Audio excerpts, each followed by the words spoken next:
penyakit saya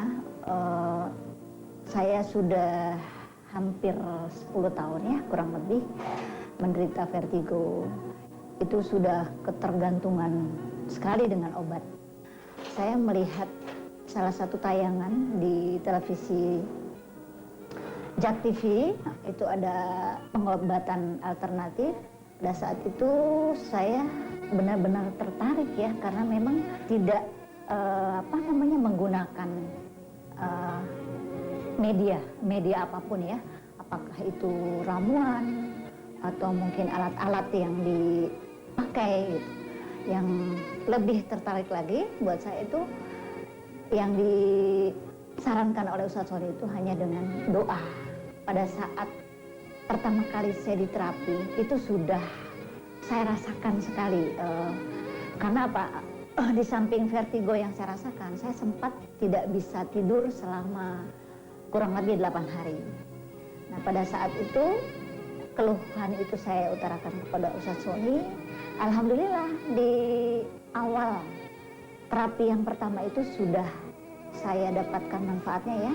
Kemudian saya bertemu untuk yang kedua kalinya langsung dengan Ustadz Sony. Saya diterapi kalau nggak salah 5 kali terapi. Alhamdulillah vertigo yang saya rasakan itu sampai saat ini ya sembuh ya. Saudara-saudara sekalian yang budiman, pada kesempatan yang berbahagia ini, saya ingin mengajak saudara-saudara sekalian bersama diri saya untuk lebih mengenal terapi kolbu. Apa sebenarnya terapi kolbu itu? Saudara-saudara sekalian, Tuhan telah menciptakan alam semesta beserta isi yang demikian dahsyat. Kadang-kadang kita susah untuk membaca kehebatan alam semesta hasil ciptaan Allah itu. Namun pada saat kita berusaha untuk masuk di dalam pendalaman kolbu, maka akan terbuka kehebatan daripada rahasia penciptaan alam semesta itu sendiri. Saya akan lebih memfokuskan pembukaan kolbu lewat cara sholat. Assalamualaikum warahmatullahi wabarakatuh. Pemirsa JAK TV dimanapun Anda berada, apa kabar Anda hari ini? Senang sekali hari ini kita dapat berjumpa dalam program Medika Natura Terapi Kalbu. Bersama saya Marsha, selama 1 jam ke depan kita akan menguak rahasia dalam sholat dan juga memberikan solusi khususnya dalam kesehatan untuk Anda dan keluarga Anda. Dan pagi hari ini sudah hadir Pak Ustadz Sony Sutrisna. Assalamualaikum Pak Ustadz. Waalaikumsalam warahmatullahi wabarakatuh. Iya, hari ini bagaimana Pak kabarnya? Insya Allah, alhamdulillah baik. Insya Allah, alhamdulillah baik. Dan juga sudah hadir Ibu Asri. Assalamualaikum Ibu. Assalamualaikum warahmatullahi wabarakatuh. Iya, nanti kita akan curhat ya sama Ibu ya mengenai penyakit yang pernah Ibu Asri derita, yaitu seputar pusing-pusing ya Ibu ya. Nanti mungkin kita akan bahas lebih lanjut. Namun tema yang kami buka hari ini pemirsa yaitu sembuh berkat doa duduk di antara 2 sujud. Baik, mungkin untuk memulai nih Pak, ini kenapa Bapak memilih tema sembuh karena doa duduk di antara 2 sujud ini Pak? Silakan. Ya, terima kasih. Selamat pagi para pemirsa JAK TV yang dimuliakan Allah dan berbahagia. Para pemirsa, sengaja kita angkat kembali tema duduk di antara 2 sujud. Mengingat karena saya pikir posisi duduk di antara 2 sujud, khususnya bagi kita yang beragama Islam dan yang mengerjakan sholat adalah sebuah posisi yang sangat penting sekali. Yang mungkin selama ini bagi sebagian orang, saya katakan tidak semua, bagi sebagian orang, saya sering melakukan pengamatan. Ternyata pada saat duduk di antara 2 sujud, pada saat membaca doa Rabbi Firli, terkesan sepertinya sangat cepat sekali. Nah ini saya pikir sangat disayangkan. Sebab apa? Sebab ternyata para pemirsa, pada saat kita duduk di antara 2 sujud, ternyata pada saat itu kita sedang mengajukan 7 permohonan yang sangat kita butuhkan untuk kehidupan ini.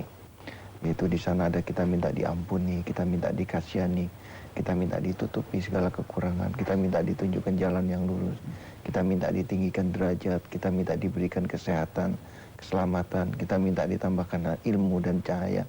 Berbicara cahaya, di sana ada 99 cahaya Asmaul Husna. Jadi begitu sangat pentingnya duduk di antara 2 sujud. Namun banyak sekali yang saya coba amati pada saat sholat, pada saat kita posisi duduk, Allahu Akbar, sujud, Allahu Akbar, duduk.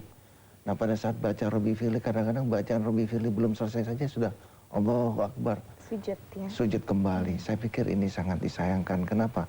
Karena pada saat itu sebenarnya kita sedang mengajukan 7 permohonan yang sangat kita butuhkan dalam kehidupan ini. Ya, mohon maaf Pak, mungkin nanti kita akan lanjutkan lagi nih mengenai 7 permohonan yang kita sampaikan di dalam doa duduk di antara sujud ya pemirsa. Maka dari itu jangan kemana-mana, tetap di Medika Natura, Terapi Kalbu.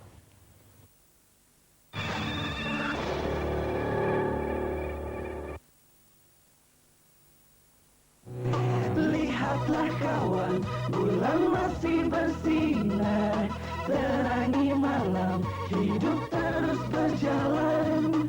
Raih mimpimu, bulatkanlah tekadmu, Mas Agung semesta mendukung. Lihatlah kawan, bulan masih bersinar, terangi malam, hidup terus berjalan. Raih mimpimu, bulatkanlah tekadmu, Mas Agung semesta mendukung. Yeah, lihatlah kawan, bulan masih bersinar, terangi malam, hidup terus berjalan. Raih mimpimu, bulatkanlah tekadmu, Mas Agung semesta mendukung.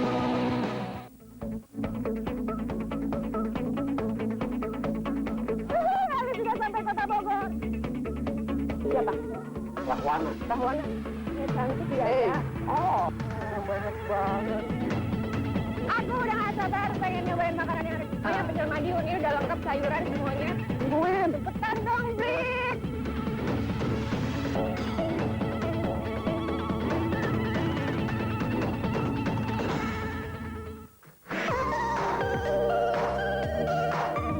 Ku tak ingin ku terluka, tak mau ingin sesaat.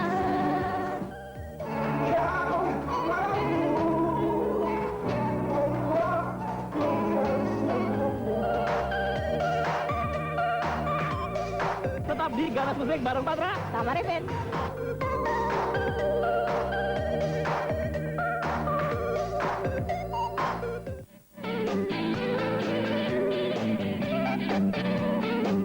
Happy birthday to you. Happy birthday to you. Happy birthday, dear Jack TV. Happy birthday to you. Happy birthday, Jack TV yang ke-6. All the success for you. Mwah.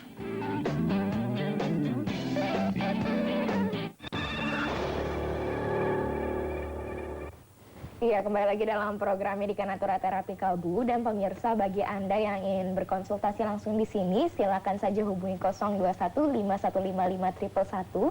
Namun sebelum kita membuka line telepon, kita akan melanjutkan dulu tadi pembahasan mengenai doa duduk di antara dua sujud yang memberikan kesembuhan bagi kita semua. Nah, tadi baru sampai 7 permohonan di dalam doa duduk di antara dua sujud. Silakan Pak, dilanjutkan.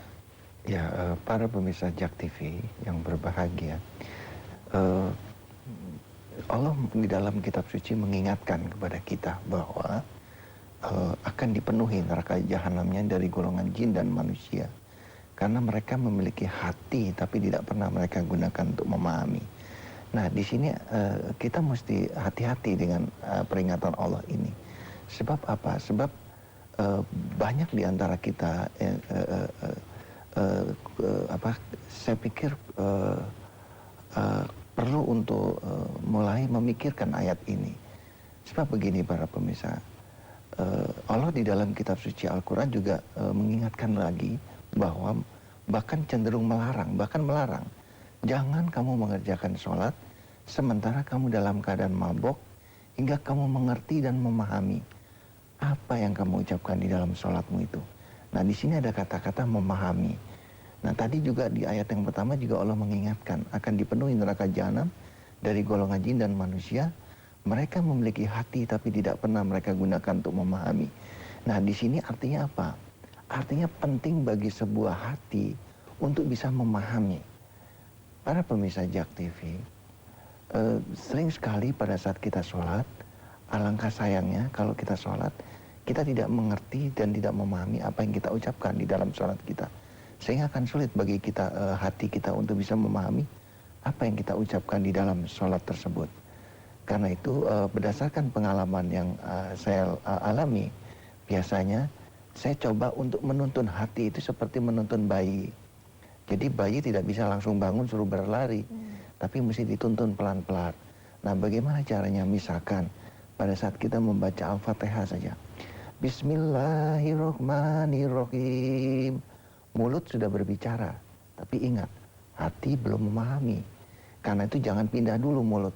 Jangan habis setelah baca Bismillahirrohmanirrohim, lantas Alhamdulillahirobbil alamin. Jangan dulu. Kasih kesempatan hati untuk memahami Bismillahirrohmanirrohim. Diam, biarkan hati memahami apa yang dimaksud dengan Bismillahirrohmanirrohim. Setelah hati cukup memahami, baru kita lompat. Alhamdulillahirobbil alamin. Stop. Biarkan hati untuk berusaha memahami dulu. Alhamdulillahirobbil alamin. Baru kita lanjutkan begitu terus-terusnya. Nah, ini artinya apa? Ini artinya kita latih hati kita untuk memahami apa yang kita ucapkan di dalam sholat kita itu. Mudah-mudahan para pemirsa, kalau hati kita ini sering kita latih, sering kita tuntun seperti seorang anak bayi, insya Allah suatu hari nanti ucapan dengan hati dia akan jalan sejajar. Ya. Jadi awalnya mesti pelan-pelan dulu, nggak bisa langsung suruh berlari, pelan-pelan dulu. Bismillahirrohmanirrohim. Stop. Apa yang dimaksud dengan Bismillah? Biarkan hati memahami dulu. Nah, ini agar supaya apa? Agar supaya kita betul-betul merasakan, hati kita betul-betul merasakan sholat itu. Sebab apa? Sebab tujuan sholat diturunkan ke muka bumi ini adalah untuk itu para pemirsa. Perhatikan ada ayatnya. Tidak aku turunkan sholat di muka bumi ini kecuali untuk mencegah perbuatan keji dan mungkar. Perbuatan keji dan mungkar berawal dari apa? Berawal dari hati. Karena itu sholat sasarannya harus ke hati. Nah, bagaimana agar supaya sholat bisa menjadi sasaran hati?